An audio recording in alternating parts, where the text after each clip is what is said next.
Record.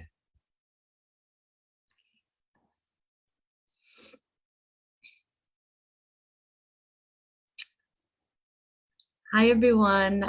Welcome to our Facebook Live, this Mental Health Awareness Month.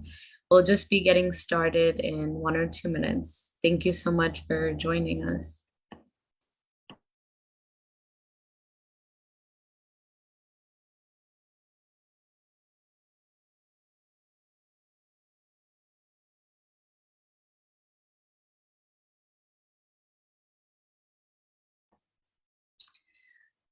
Thanks, everyone. Welcome. Thank you for joining us on this Tuesday evening after a long weekend. My name is Roshni, and I'm part of Women for Afghan Women's communications team. Through all the things we've been experiencing in the recent days, weeks, and years, we felt that it was really critical to hold a conversation and discuss the impact that the crisis in Afghanistan, alongside the tragedies in the US and around the world, have had on people's mental health, and particularly its impact on our most vulnerable community members, such as refugees and immigrants. I'm really excited to host this conversation with our extremely talented and community-centered leaders and mental health professionals who have so much experience and cultural competency.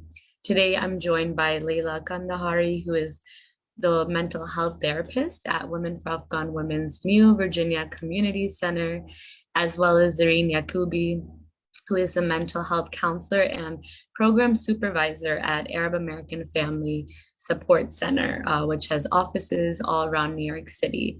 And if you're listening in from outside New York or Virginia, we are happy to share some national resources at the end of today's presentation. And again, we know that this conversation can be really heavy and difficult, so take a moment to pause or, step aside if needed. But we hope that through this conversation, we'll be able to share more resources and just a greater understanding of mental health and its impact, as well as understanding signs of stressors and how displacement has impacted our newly arrived Afghan immigrant families. We'll also talk a little bit about stigma and taboo and what we can do to overcome these challenges with greater cultural competency and support. So thank you for being here today. And, without further delay, I would love to get us started.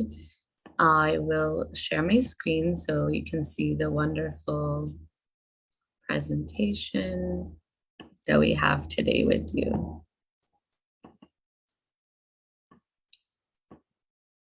Okay. Thank you. So I kind of wanted to start off with just setting a foundation for us to have this conversation. So Zareen, if you can start us off by talking about what is, mental health, and how can we start this conversation off today with this understanding? Thank you, Roshi, and hello, everyone. Pleasure to be with you all tonight. So tonight we're talking about mental health. It's a pretty common or known term. We're hearing it now in the collective more than ever. The month of May is Mental Health Awareness Month, so we hear it a lot within this month as well. It's a pretty dynamic term, mental health, right? We hear it a lot, but what does it actually mean? I think it could be helpful to stick to a very basic working definition of what mental health encompasses, what it represents. So simply put, mental health refers to the condition of one's emotional, psychological, and social well-being. It could be helpful to think about it as the kind of center or center system in which one thinks, feels, and behaves. So it's quite linked. It's quite central to our everyday experience in lives. It helps us interact with others. It helps us emote. It helps us feel and empathize. And it helps us lead fulfilling lives when mental health is intact and when it feels developed and accessible. So I hope that helps to just create a very basic structure or definition of what we're talking about when we think about mental health.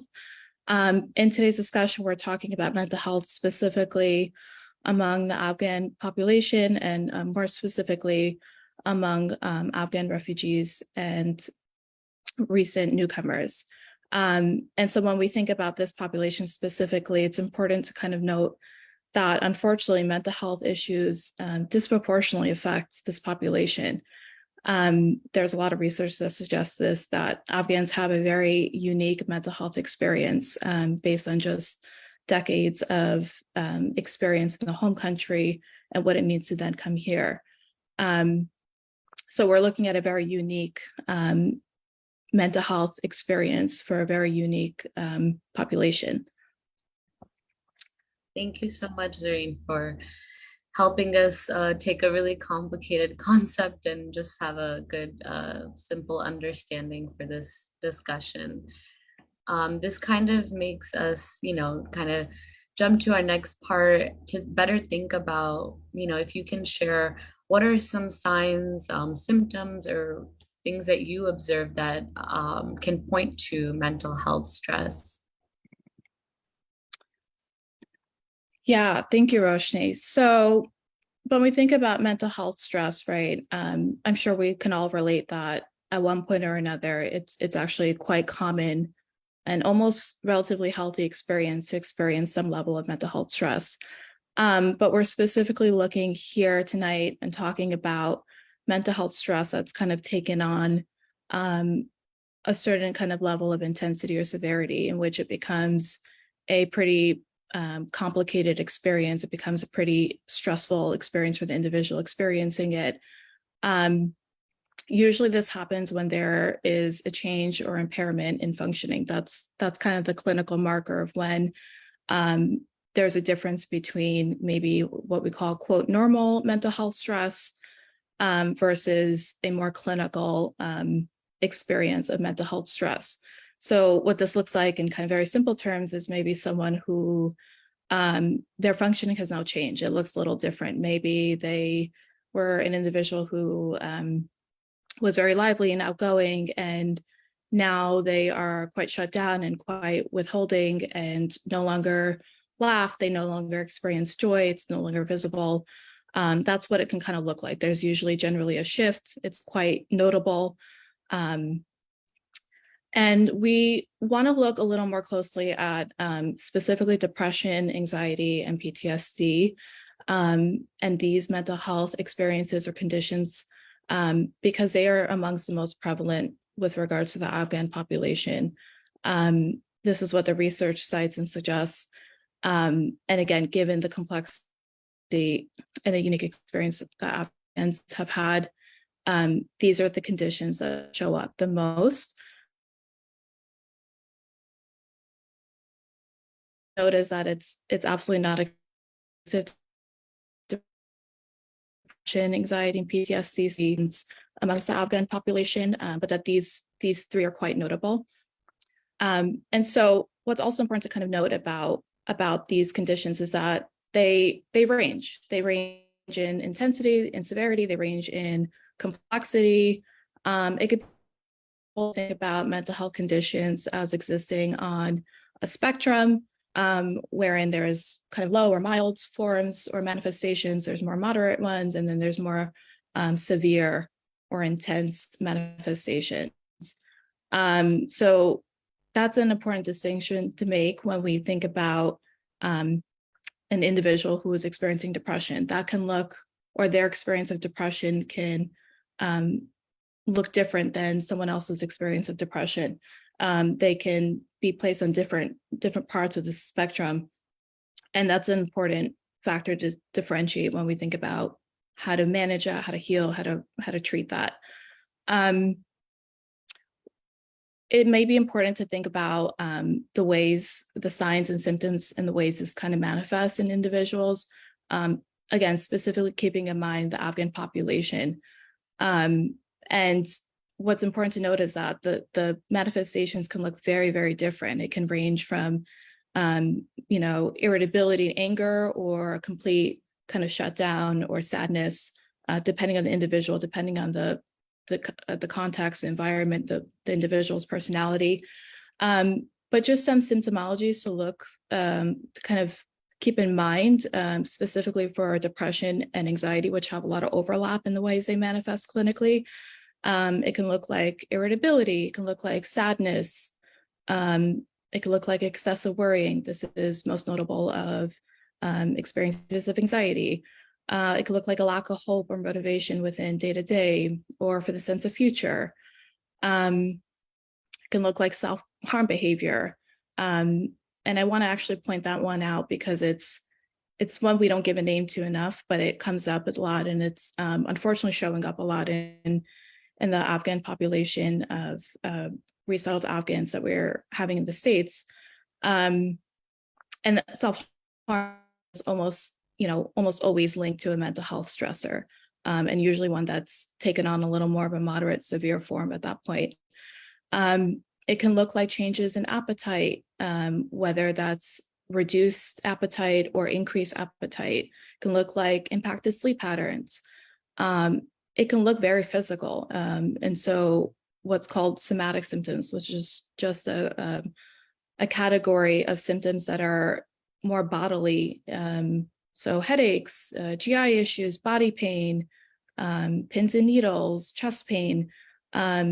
These may sometimes have a very strong mental health origin that we need to consider when we're hearing out Afghan individuals who are maybe talking in relation to their experiences. So physical symptoms are not just linked to medical or physical realities. They have a huge interlink with mental health. Thank you so much, Doreen. This is definitely really interesting to see how many different ways it can show up. And like you said, each experience is so unique. So I think it's really good for people to learn about the multiple and diverse ways that, this shows up. So I really appreciate that. And kind of related to this experience, like as you were saying, I think it's also really important for us to talk about, the experience of displacement, as this has been the most recent experience of many newly arrived community members. So if Layla, maybe you can share with us, how does the experience of displacement particularly impact mental health?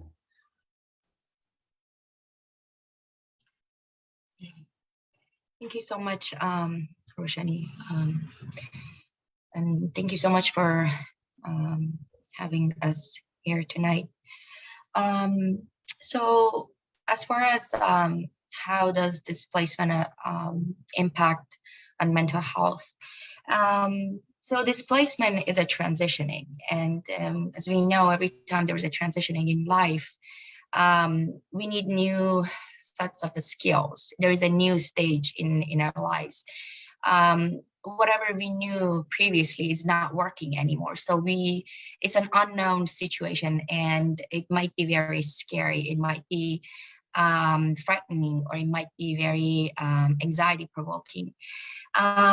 So displacement, whether there is somebody is an immigrant or an asylum seeker, which these two are not just legal terms. They can also affect the mental health aspect of individual's life, because someone who comes here on an immigrant status, meaning they have a family member here, someone as a family member petitioned the case for them, they considered pros and cons, and they have a support system already in the system, versus somebody who was forced to come here.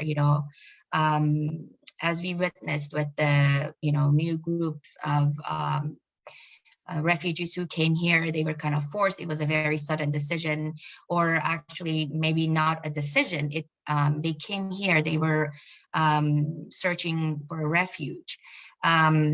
They didn't have the chance to consider their pros and cons. So this transitioning is not just transitioning that they were making, that they didn't have a chance to make a decision, and they don't have a lot of and they don't know a lot about the new or the host society, but they also have a lot of factors that they need to consider. So it's a very unknown situation that might provoke a lot of anxiety and um, um, depressed mood. So in this transitioning, there are a lot of factors involved. So if you if you move to the next in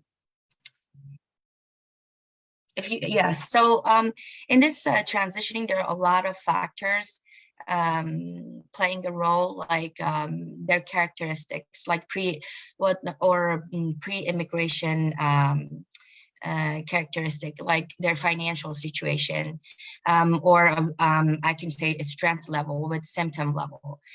So basically, their vulnerability level is correlated with their symptom level. How they can, their English proficiency, or how much the host country is accepting them. If they have a support system, if they're employed, or post, or generally all the post-immigration factors, are all of them, they're all affect the anxiety and depression level. These factors all play an important role in post-immigration. Basically, they're transitioning. Yeah. Thank you so much for sharing that. And definitely, it makes me think about the importance of all the work, we are all doing collectively, whether that's providing support or resources. Like, I think sometimes we just think, oh, we're just assisting someone with a job or something, but really we're also, supporting them with their mental health, because like you said, all of these factors are interconnected. Yeah, and definitely, Zareen, if you would like to add anything about your observations that you've seen of the mental health conditions of, newly arrived Afghan families. Yeah, thank you, Layla and Roshni. I wanted to add that it could actually be kind of helpful to consider that our newly arrived Afghan families and individuals, they're not only experiencing the trauma of the actual experience of forced migration, they're also experiencing kind of layers or kind of like perpetual experience, or kind of a layered experience of trauma and mental health stress at this point. Because if we consider that in their host country in Afghanistan, there was undoubtedly levels of mental health stress going on. And so that was already existing or there to some degree, felt or experienced. That coupled with the actual experience of forced migration, that whole process and journey is really loaded and very psychologically burdensome.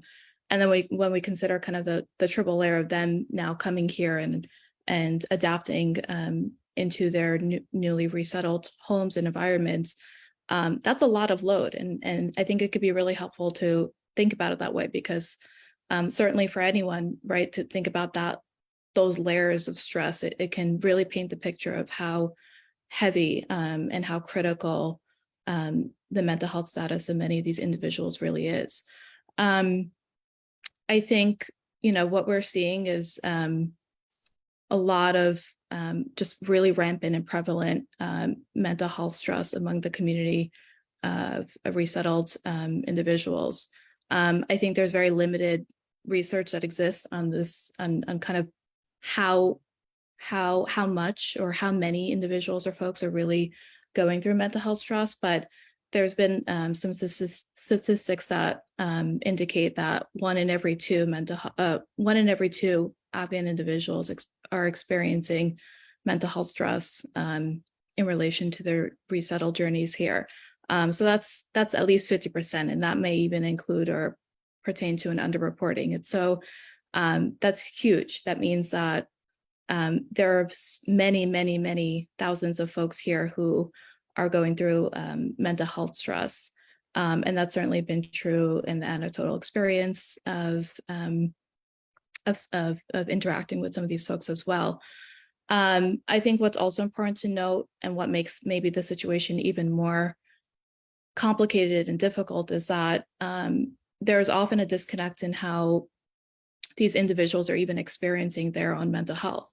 And so if they're not even quite aware or connected with their mental health status, it makes it very hard for someone in the position on the outside, so a mental health professional or a volunteer or just any individual wanting to understand, for them to understand truly what's going on. There is unfortunately lack of mental health literacy that exists within the Afghan population. And that's something that we hope can slowly change over time. But for right now, there's a lack of vocabulary. There's a lack of understanding of truly what is even going on in the psychological experience. And so that makes it really hard for anyone on the outside to help and to treat successfully as well. We're also seeing just a lack of accessibility to appropriate and needed care. So cultural and linguistic competent mental health services are few and far in the US. While they exist, again, they're just very limited. And so for the maybe limited population of folks who do want to seek mental health support, who are connected to how they're feeling and are motivated for treatment, it's actually quite devastating because it's quite hard to even connect them to appropriate care, even when that motivation exists. Yeah, those are all really, really important and difficult points.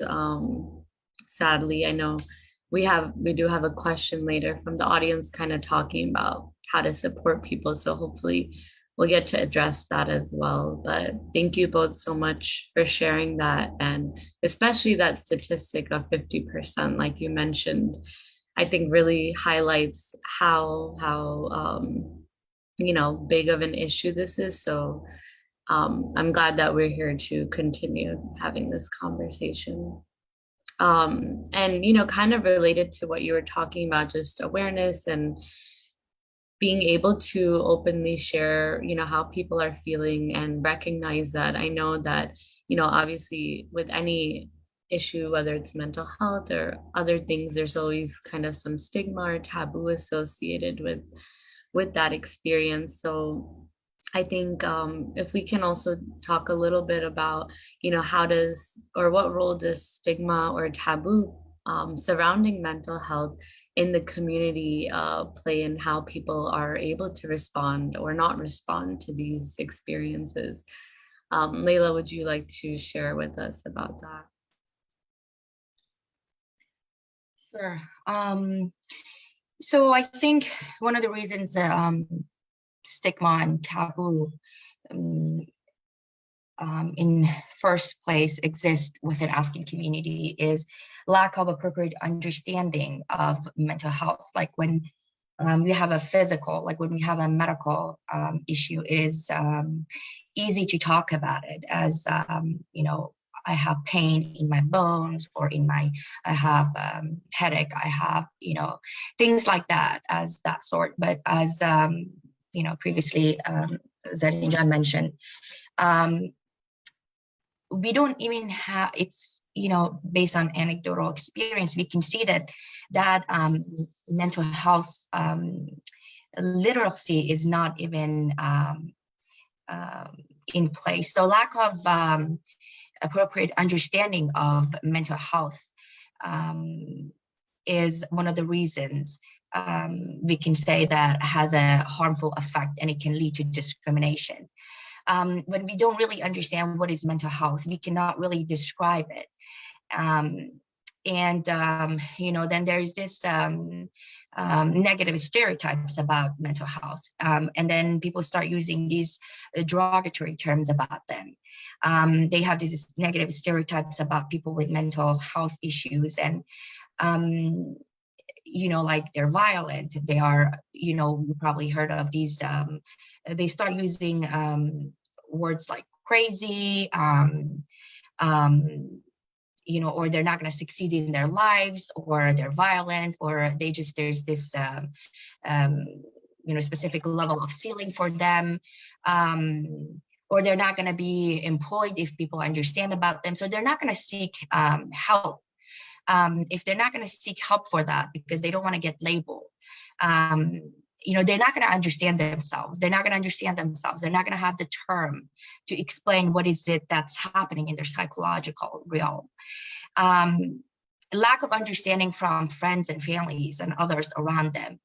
And it's a very hard situation. It's a very tough place to be when people around them, their loved ones, do not understand them. People are being bullied in their community, and also, as again it was previously mentioned, lack of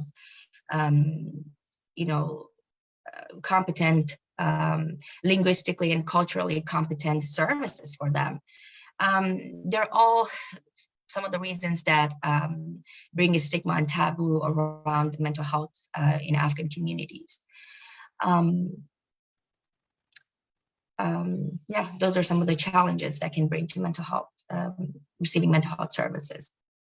Yeah, thank you so much.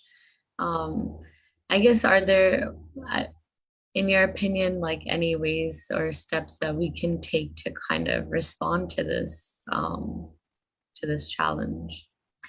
I think it is very important that we start educating everyone about what exactly mental health is, differentiate between mental health issues and mental illness, or the intensity of it, and start reducing the negative stereotypes. Anyone could have any type of mental illness. It is just like it's a medical issue. It could be a medical issue just like any other medical issue, so that they can start seeking help for that.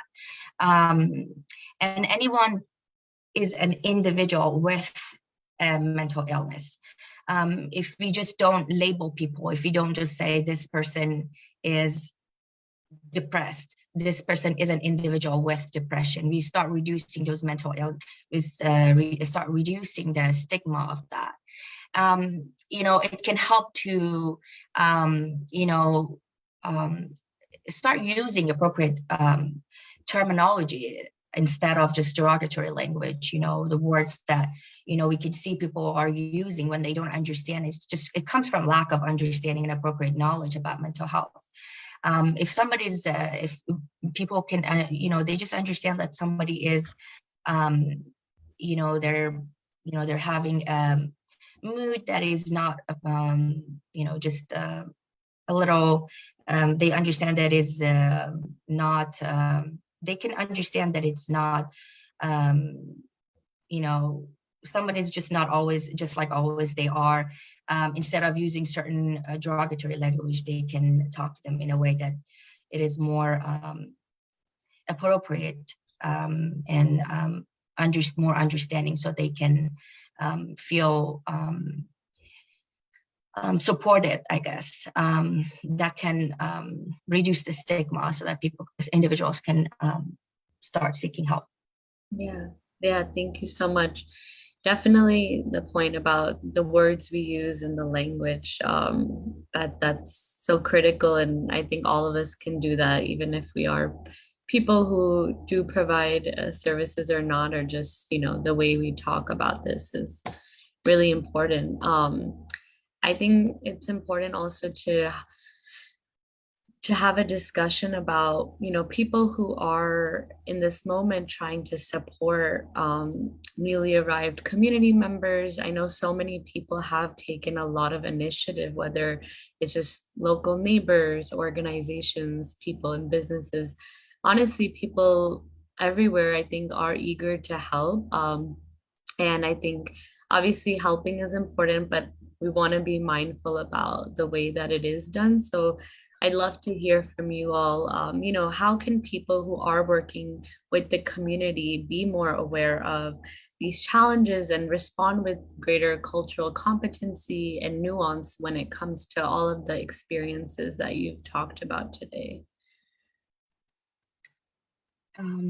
Yes. So again, as I said, it is very important that we, um, you know, when we help individuals with a specific group of individuals, specifically talking about newly arrived refugees, Afghan community who came here through evacuation, we can see that they carry a certain level of traumas. So when we work with them, it is very important to be trauma informed. Um, what we mean by being trauma informed is, a lot of we get a lot of volunteers. We get a lot of people who really try to help or really mean or intend to help from the community. Intention is very important. It is very important that they have a really good intention. But on the other hand, it is also very, very critical that they are constantly aware that about the characteristics of this group. Being constantly aware that this group have certain characteristics, like they came with a certain they had a journey coming here. What they need is they're seeking refuge, and what is our role is to just provide support for them. It is not our place to teach them certain things or you know we're just here to support in any way they want, whatever ethnic group they're from, whatever religious background they have, or whatever they choose. We're just here to help and support them. So being trauma informed is to understand that if we are not providing the support that they need, we're actually triggering and re-traumatizing the situation, because if you don't have the knowledge, if you're not constantly aware of their trauma, we can not only we're not helping them, but we're also being harmful to them. We're triggering the trauma and we're re-traumatizing them. The other thing is to be resourceful for them. I think part of the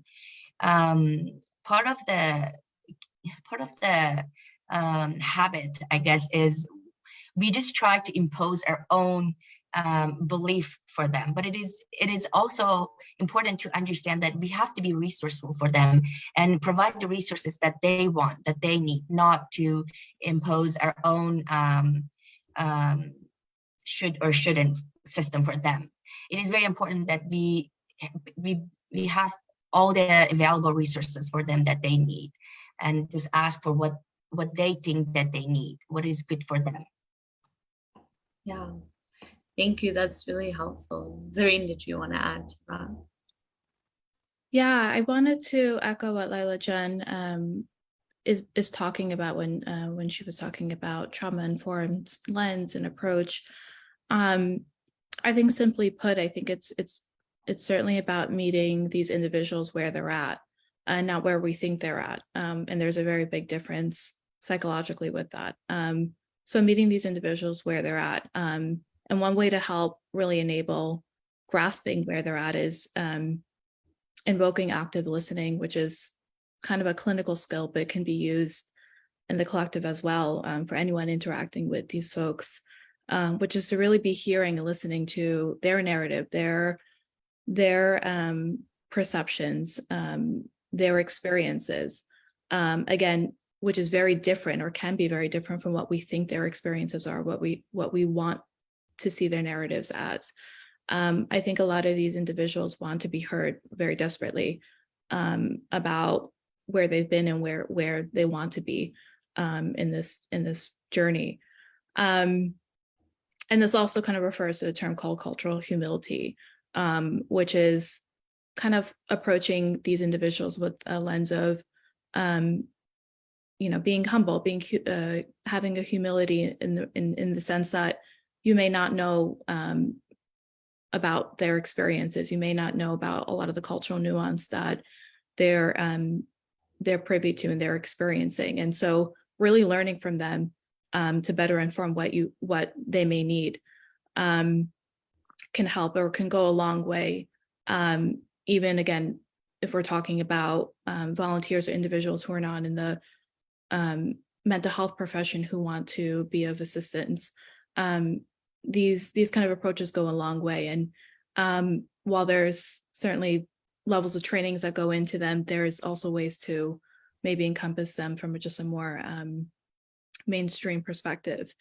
And when it comes to the Afghan individuals that are resettled here who are striving to seek mental health support, again, I think while the accessibility is very limited, the hope is that there is a slow turnaround. There is kind of a slow buildup of available supports and helps that are linguistically and culturally competent. I think it's going to take a little more time, perhaps couple of more years to really fully develop like that intensity of accessibility that these individuals may really need. But in the meanwhile, these approaches go a long way. And they can help better support an individual into seeking formal mental health care. If they kind of now understand the experience of what it means to be heard, to be affirmed, to be empowered in their story, this may motivate them. They may not know or understand what psychotherapy really is until they experience maybe the act of just sharing their story, and then maybe they want to, again, be able to experience that in a more formal treatment setting. So there is hope here that even kind of the collective Afghan community in the States can help enable when it comes to better mental health awareness, better mental health literacy for these individuals. Thanks so much for sharing that, Serene and Layla.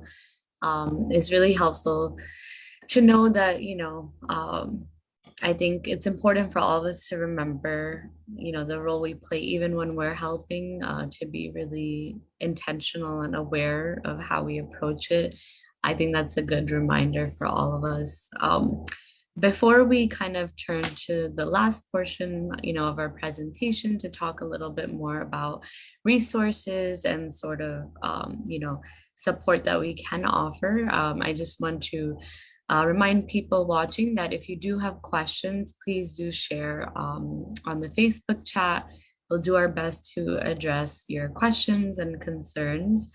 And if for any reason you can't put it in the chat, you could also email me at roshni@womenforafghanwomen.org. But we definitely love to hear from you if there are any questions you would like to have our panelists talk about. And before we get to our Q&A portion, I do want to just share some resources that we have outlined today for community members, for people who are supporting community members, and really just anybody who's looking for mental health support or has questions and is just really looking to learn more about this. If Layla and Zareen, do you guys want to share a little bit about the services you offer or that your organizations are offering? Zareen, do you want to start us off? Sure, thank you, Roshni. So I'm a mental health clinician and program supervisor at the Arab American Family Support Center, which is a nonprofit organization that serves, but is not exclusive to serving, immigrant and refugee populations. We offer a myriad of different services. So it's not just specific to mental health support. We offer family guidance, we offer health insurance enrollment, we offer financial assistance, among many other programs. We serve the greater New York area. And so for any individuals who are resettled within the New York area, not just exclusive to the New York City metro area, you are certainly welcome to access their services. So if you know any resettled families who are looking for any of these services mentioned, you can feel free to call our direct line or email our direct email address. I have been working to coordinate or liaise on some of the services that are needed or need to be kind of translated from Dari to English. And so you can also feel free to contact me. My email isn't on here, but I can provide that on the Facebook page or video. And it's a really great nonprofit agency. The programs and the services are completely free, which absolutely goes a long way, specifically for mental health support. What's often very tricky for accessibility is that a lot of services, agencies, and clinics require health insurance. And our program does not require health insurance. We actually don't use health insurance. And so our programs are completely free of cost. Yeah. Thank you so much. It's great to know places like Arab American exist, and we're always happy to have such an amazing partnership with all of you. And Layla, do you want to talk a little bit about the services you're now providing in the Virginia Community Center? Sure. I'm a mental health counselor. We provide mental health services along with other services at Women for Afghan Women. For Afghans, I speak Farsi. Unfortunately, I don't speak Pashto, but we do provide mental health services, including individual.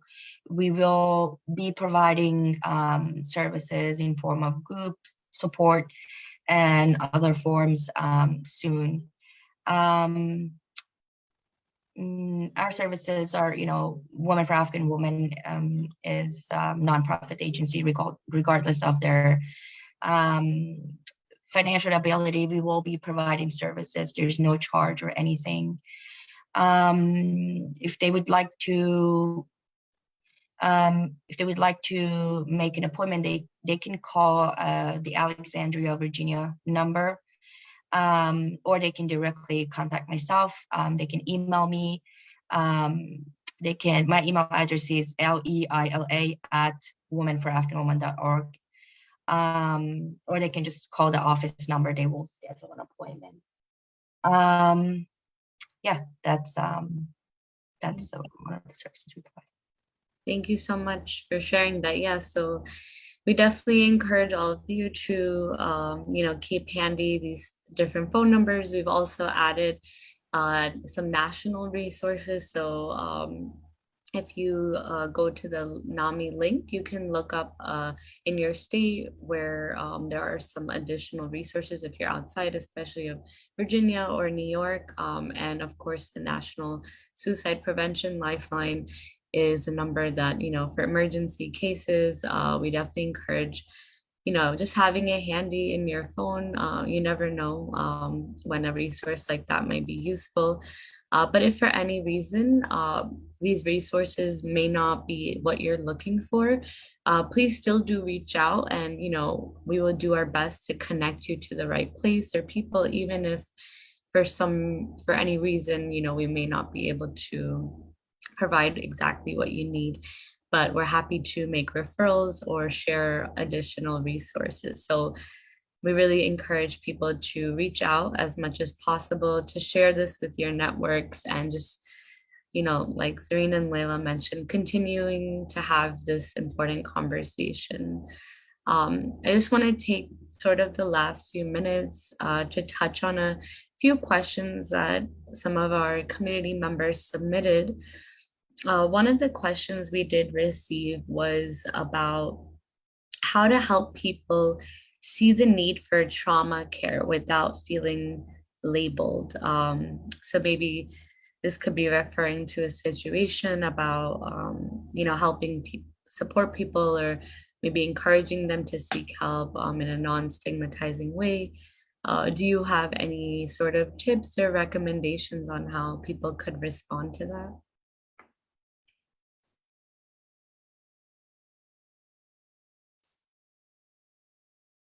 Would you like to share, Layla? Yeah, sure. So if I understand correctly, they're asking if we see somebody who's struggling with traumatic symptoms, how do we help them without labeling them? Am I understanding correctly? I think so, yeah. Yeah. I think sometimes as Zadin John mentioned, some of the symptoms start with psychosomatic symptoms like bodily aches, or you know, some of the symptoms just start with that type of like, you know, basically somatic complaints. We could, you know, start assisting the individual with, you know, getting them into the medical, you know, getting them if they need to do any labs or any, you know, just general medical checkup if they need, because that's also part of the work that we do need. We need to rule out if there is any medical issues underlying the you know, basically their complaints. Also, it is important that I've noticed, again, this is not evidence. This is just something that I witnessed based on anecdotal experience. A lot of individuals within the Afghan communities, they've neglected a lot of their medical needs as well.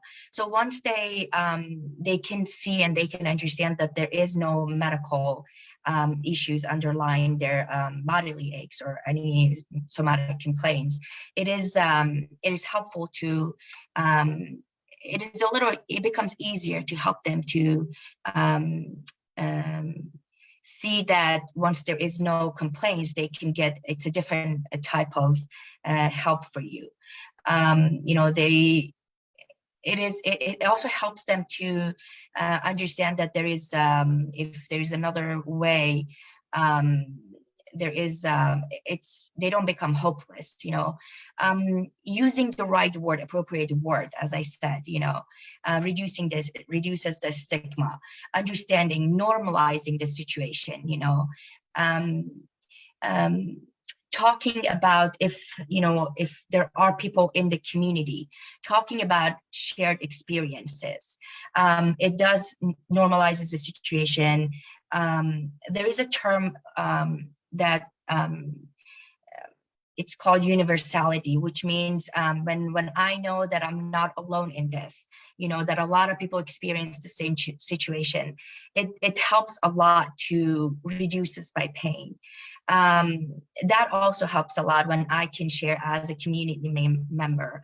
I can reduce as, if it's not in the exactly same situation, I can share in another time that I experienced the same situation. Those are some of the things that can help a lot. And I'm not, at the same time that I'm not labeling the person, I can help them understand that they're not alone in this. This is a very normal experience in an abnormal situation that they're going through. Those are just some of the things that they can help them get the person to just seek help. Thank you so much. Zareen, did you want to add to that? Yeah, I wanted to echo what Laila Jen mentioned regarding using the medical world or kind of treatment availability as a gateway to further kind of get mental health support. There is research that suggests that among refugee populations, that is a strategy, or that is a way that Afghan refugee population will be a little more receptive to perhaps discussing mental health stressors in relation to the medical treatment setting, or in relation to a medical professional, a doctor. And it is, you know, as we've mentioned, it is quite interlinked with, you know, physical health as well, mental health. And so it is an appropriate kind of gateway where it exists, because we obviously do have a little more stronger accessibility in reaching kind of medical health support for these individuals, more so than mental health support. And so that can be looked at as a gateway, or one way also to rule out really what's going on and where kind of some of these symptoms are manifesting from. I also think, again, in echoing what Laila Jen said, meeting the individual where they're at. So if there is clear manifestation of trauma that is being exhibited, but that there's a concern around how sensitive or resistant they may be to getting formal support, maybe it's about starting very small. And what that looks like can be, again, receiving community support. It can look like them joining, if it exists in their local community, support group, a women's group, or some type of religious group for those who connect that way. Maybe for adolescents and younger children who are exhibiting trauma, creative arts have shown to be quite helpful and effective at relieving some of that symptomology. And so kind of being resourceful and meeting the individual where they're at with accessible and realistic forms of care in that moment that can exist before maybe the leap of formal mental health support. Now, again, what's important to note here is that if an individual is exhibiting pretty significant or severe traumatic or trauma symptomology, we want to also be mindful of, if it exists as severe, and maybe at that point they actually really do need medical intervention more than anything. So I think it's about both understanding where they exist on this large spectrum, and from there being able to meet them where they're at with realistic and accessible supports, all while being gentle and compassionate and culturally informed. Thanks for sharing that. Those are some really helpful tools and tips. And I think definitely people will find this really useful to support, people that they love and care about. The second and final question I think we have for this evening is from an individual who said, I know people in Afghanistan are suffering from mental health due to ongoing situations. Likely, those who are living abroad are also suffering by seeing the situation in their country. So, my question is, what should those people who are living abroad in peaceful countries should do at least to control their mental suffering and depression? So I guess this is talking a little more about individuals who may have been here a longer time, since I know our conversation focused a lot on newly arrived families, but I guess for people in the diaspora or who are living here, what kind of recommendations maybe would you offer to them? Zareen, do you have any thoughts you want to start with? Sure. So I think this consideration has come up a lot in relation to the unprecedented evacuation that occurred starting last August, wherein a lot of Afghan American or a population face or kind of experience a phenomenon called secondary trauma or vicarious trauma. These are kind of used fairly interchangeably, which simply put is kind of the feeling of taking on someone else's trauma. Although it is not your direct trauma, it is felt and experienced in a fairly similar way. It can impact you just as significantly. And so, and it's a real phenomenon. And I think a lot of the diaspora in the States and countries all over have experienced this. And I think anecdotally, it's been very true of the community that I'm connected to as well. And so the question here is how to manage that, or how to better heal or kind of manage that so that there isn't kind of these like waves of mental health stress that are going on in the community, not just with the newly arrived population, but also with population here. What that creates is just a very large collective of people, Afghans who are going through mental health stress, and that has a lot of negative implications. And so, I think that it could be helpful to understand and conceptualize that this is a real phenomenon. It exists, and we have to be really careful about how to manage or mitigate it. It is highly encouraged, if you have access to it, to receive mental health support of your own, if that's something that feels accessible and realistic to you. This is again, the events that unfolded, and the direct witnessing of that is certainly triggering, and is often, it's highly a catalyst for maybe seeking out formal mental health support if you weren't enrolled in it, prior. It can look a lot like self-care. And again, so thinking about your own self and what can help heal or aid or support your own healing process. Maybe it looks like in the interim or short term, maybe separating or detaching a little from direct news updates or social media interactions, while there may be a desire or a compulsion to want to know or stay in the know. Psychologically speaking, that is definitely perpetuating some of this feeling, especially with very vivid images and videos that were released and accounts that were released. And so it's a difficult negotiation to want to step back, but that's often sometimes what's suggested in helping to manage your own stress in relation to the stress of Afghan evacuees.